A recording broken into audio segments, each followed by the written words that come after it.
Okay, here we go again. We've spent a lot of time on a lot of things with short stories. Are we done with them yet? I'm not completely positive, but we're moving toward being done with them. We still need to get onto poetry and drama. Um, so we'll be talking about short story this week.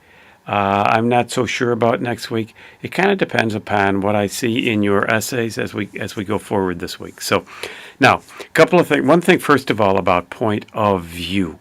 Okay, you folks did a good job in seeing point of view as the way it comes from a particular person.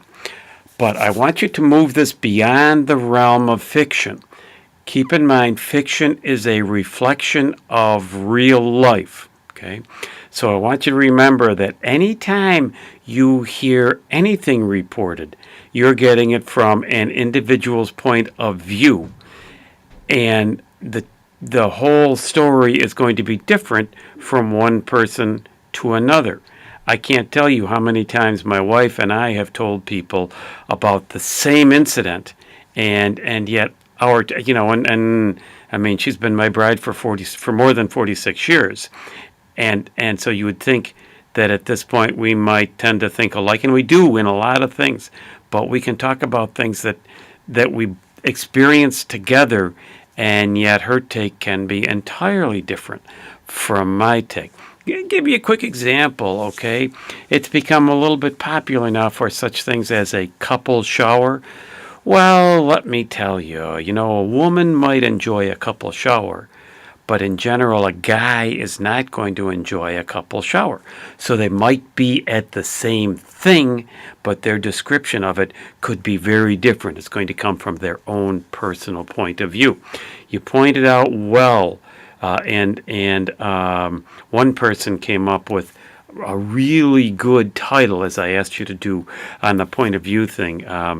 A man's point of view on a woman as opposed to a woman's point of view on a woman. It was really cool. So very good job on that, and at least one person commented on it. But anyway, with point of view, here's the point that I want to get across to you. Besides what I've already said, if and when you watch the evening news or you listen to the news on the radio or television or you read the newspaper, keep in mind that it is not the job of the reporter to tell you what really happened. It's the job of the reporter to tell you from their own point of view, because their job is to sell the news or sell the paper or sell you as a listener. So, for instance, when you listen to CSNBC News or NBC News on Channel 2 on television, you're going to get a very liberally oriented view of the news. Is there truth to it? A measure. Is there a lot of truth to it? It depends. On the other hand, you could listen to Fox News, or you could listen to the news on Channel 4, which is a CBS channel, and both of those are much more from the conservative side, which I tend to see as the more truthful side, but that's personal opinion. That's my point of view too. But keep in mind, when you listen to any news broadcasts on television, there is some influencing attempted to go on, just as when somebody tells you a story, there's influencing attempting to go on. Okay, I'll get back to that in a second. This week there are 2 questions in the video. I'm going to give you one early and one late, and if you don't answer the questions, I won't correct. If you don't email me the answer to your question, I'm not going to correct your essay, okay? Because I'm not sure that, even though I know everybody's seeing the video, I'm not sure everybody's watching it. Okay. So, question number 1 is this.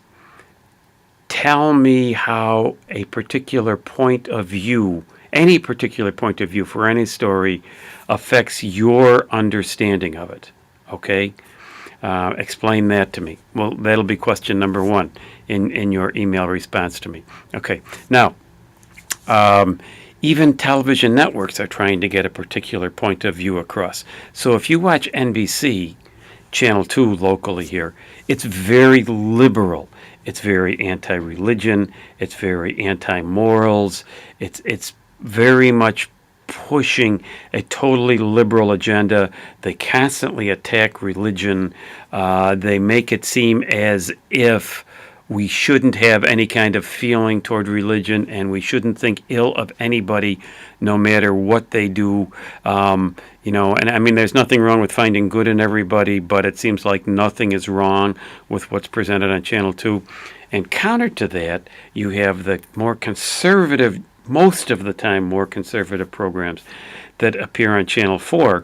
CBS is a more values-oriented, family-oriented, to some degree religious principle-oriented, or at least human principle-oriented, rather than amoral or immoral-oriented network, as opposed to what we see on NBC Channel 2, which again is pretty valueless, amoral, lack of morality entirely, So be aware of point of views with television shows you watch, with news that you listen to, with stories that people tell you.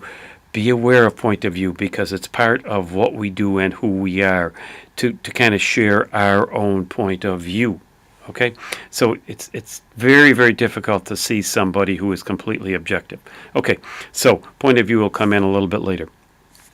Again, what we're doing this week is this. This assignment is really very open to you. I want you to choose any two of the stories we have read during the semester, and I want you to delve into 3 different elements of literature which we have studied so far in any 2 stories. However, I don't want you to explore the elements of literature that were connected with those stories the week that we read them. Okay?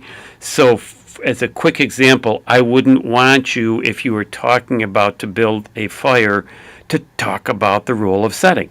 You've already done that. Okay?